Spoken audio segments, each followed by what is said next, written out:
Dalam nama Bapa dan Putra dan Roh Kudus. Amin. Shalom Aleihim. Berjumpa lagi dengan saya pada perenungan hari ini, tanggal 1 November 2021. Upayakan kekudusan dalam hidup kita. Bacaan liturgi hari ini diambil dari bacaan-bacaan pertama dari kitab Wahyu 7 ayat 2-4, dilanjutkan ayat 9 sampai dengan 14. Bacaan kedua 1 Yohanes 3 ayat 1 sampai dengan 3, dan Injil Matius 5 ayat 1 sampai dengan 12a. Saudara-saudara yang terkasih di dalam kasih Kristus, setiap tanggal 1 November Gereja Katolik, Gereja Barat dan Latin merayakan hari raya semua orang kudus.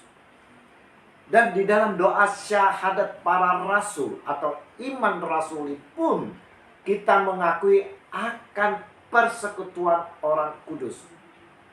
Nah, Injil hari ini Tuhan Yesus mau mengajak kita semua untuk berbahagia dan tetap selalu bersukacita dan bergembira. Kebahagiaan yang ditawarkan oleh Yesus sangatlah tidak mudah, saudara. Semuanya mengandung konsekuensi. Dan kebahagiaan yang ingin kita raih hendaknya diupayakan selaras dengan kehendak Tuhan dan bukan sebaliknya atas kemauan kepribadian kita, saudara. Setiap orang pasti memiliki kehendak masing-masing, tetapi kita harus melihat apakah itu kehendak dari Tuhan. Saudara-saudara yang terkasih di dalam kasih Kristus, jika kita ingin meraih tawaran kebahagiaan dari Tuhan Yesus, kita harus sanggup memikul salib kita, saudara. Kita harus mengikuti kehendak Allah, bukan kehendak diri kita atau kehendak dunia. Kita pun harus mampu menyangkal diri. Segala keinginan kita harus diselaraskan dengan kehendak Tuhan. Jika tidak, saudara-saudara, maka kehendak tersebut menjadi sia-sia maupun hampa. Inilah yang perlu kita ketahui, bahwa kehendak Tuhan selalu buat kita terbaik dan bukan sebaliknya. Nah, saudara-saudara yang terkasih di dalam kasih Kristus, bagaimana kita dapat mengikuti tawaran Yesus Tuhan kita ini? Di dalam ayat 3 sampai dengan 5 di dalam Injil hari ini, saudara-saudara yang terkasih, orang dapat disebut berbahagia karena tumpuan harapan di dalam hidupnya adalah Tuhan sendiri. Karena Tuhan sendirilah yang akan mencukupi dan melengkapi kita.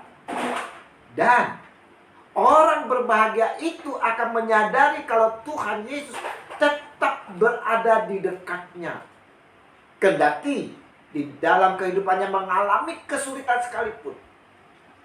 Dengan selalu bersikap tidak berpihak pada kekerasan, melainkan penuh kelemah lembutan, seperti mana Yesus sendiri itu adalah lemah, lembut, dan penuh kasih.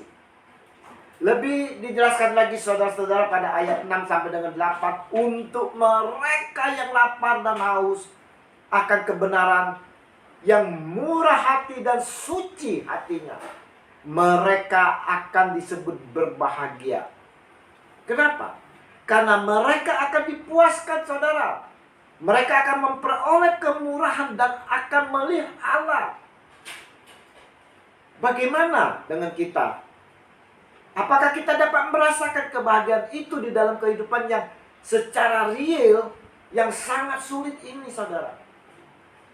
Hadirkan Tuhan di dalam segala kehidupan kita. Jadikan Tuhan tumpuan hidup kita. Kita juga berupaya menghadirkan Tuhan kepada sesama kita untuk mendatangkan kebahagiaan di dalam wujud dan tindakan berbelas kasih dan pembawa damai bagi sesama. Dalam khotbahnya, saudara-saudara, di bukit, Yesus menyampaikan bahwa semuanya itu sungguh sulit bagi kita untuk dilakukan. Maka Yesus menguatkan kepada kita semua untuk tetap berbahagia di saat kita dianiaya, dicela, difitnah karena kebenaran. Karena ada suatu pengharapan besar di depan kita, saudara.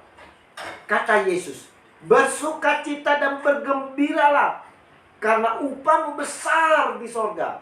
Sebab demikian juga telah dianiaya nabi-nabi yang sebelum kamu. Matius 5 ayat 12. Nah, saudara-saudara yang terkasih di dalam kasih Kristus, apa hubungannya dengan perayaan yang kita rayakan hari ini? Kita dituntut untuk hidup menjadi kudus, saudara. Sehingga kelak di dalam pengharapan besar kita akan berkumpul bersatu dengan para kudus. Pada perayaan khusus hari ini, saudara, ada 3 makna bagi kita.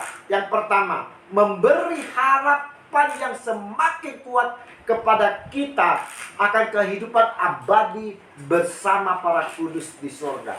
Dan yang kedua, saudara-saudara yang terkasih, meneguhkan kita di dalam perjuangan hidup sehari-hari bahwa ada sekian banyak orang kudus di surga yang selalu mendoakan kita. Oh, haleluya Tuhan. Yang ketiga, saudara, mendorong kita untuk mengupayakan kekudusan hidup di dunia ini dengan cara menjadi orang yang lemah lembut, mencintai kebenaran, murah hati, bawa damai dan lain sebagainya, serta sebagai pewarta dalam Injil kebenaran. Mari saudara-saudara yang terkasih, di dalam perayaan ini, di dalam perayaan hari ini, mengingatkan kepada kita mau selalu hidup di dalam kekudusan. Tuhan Yesus memberkati kita sekalian di mana saja kita berada. Amin. Dalam nama Bapa dan Putra dan Roh Kudus. Amin. Shalom Aleihim.